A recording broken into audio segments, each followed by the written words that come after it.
I will be voting against this deal, and based on the substantial number of my constituents in Cardiff Central who have contacted me about this vote, I will be doing so with their overwhelming support.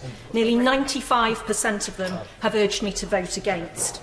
We're now a month on from when this vote should have taken place, a month that has achieved nothing, much like the last 932 days since that narrow outcome of the referendum.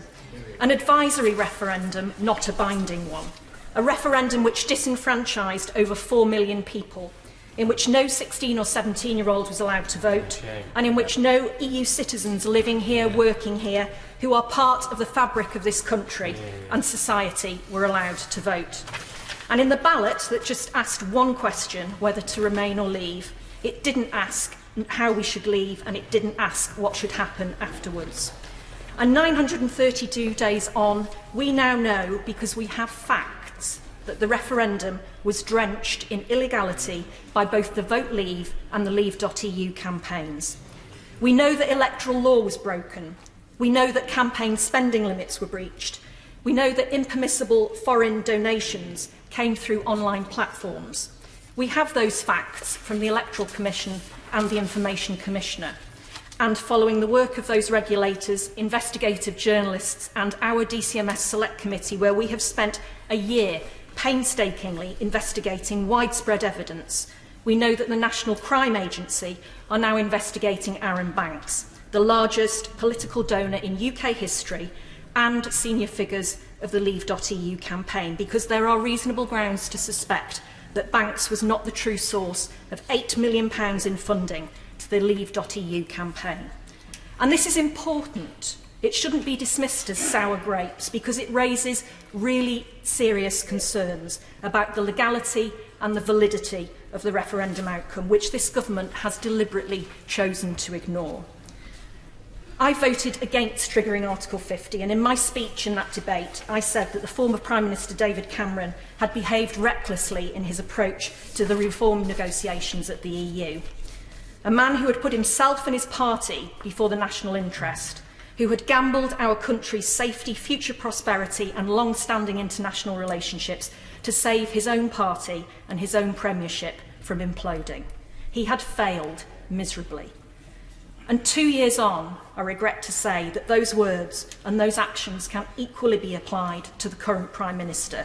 This whole period has been an exercise in how not to negotiate. And of all the ironies, yesterday's desperate phone calls by the Prime Minister to some trade union leaders who are professional, expert negotiators from whom she could have learned so much. It was the first contact she has made with them. The refusal to work with us on this side of the House to involve the TUC, I'll give way, of course I'll give way. I'm grateful to honourable friend. Does she share my surprise that it's taken 2.5 years for this government to reach out to trade unionists and other key stakeholders? I absolutely agree with my right honourable friend. It's quite astonishing. And that refusal to work not just with the TUC and the unions, but with us on this side of the House, to develop a negotiating strategy that would secure a deal in the interests of the whole of the UK and each of our 4 constituent nations, has been, in my view, grossly negligent. That strategy hasn't been one of strong leadership. There's been stubbornness and a failure to listen and to engage, and those are the hallmarks of weak leadership, and it has led this country into this complete mess. The best course of action for the country's future stability, economy and security would, of course, be to revoke Article 50. And I suspect that there are very many colleagues across the House who would privately accept that, but they do not feel that they could openly commit to supporting revocation at the moment. But there's no majority in this House or the country for no deal. And in the absence of that, or a general election and change of government, the right course of action must now be to ask the electorate what they now think. I know that's what the majority of my constituents want in the absence of revoking Article 50. Nearly 90% of those who have contacted me have told me that. And I know this because I've been asking them for their views since 2016, and they have been giving them to me. And every published poll in the last 6 months also confirms that. People are allowed to change their minds. The referendum result in 2016 was not a result in perpetuity. In the words of one of the government's former Brexit ministers, it's not a democracy if you can't change your mind. In Wales, we would never have had devolution and the creation of the National Assembly had we not had a second referendum in which people did change their minds. And I'll finish on this point.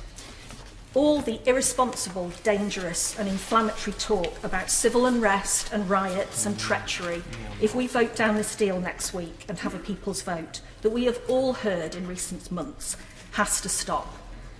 Every time I come into this chamber, I look at Jo's shield, and I think of her bravery and her determination during her time here, and what she must have faced in those final moments confronted by extreme right-wing violence. We cannot allow a small minority of fascist thugs to undermine our democracy. They are using Brexit for the advancement of their far-right ideology, and we all have to oppose it. In the vote next week, each of us will make our own judgment as to what is right in the interests of our constituents and our country. And I am very clear about what I feel is right, and I will be voting against this deal.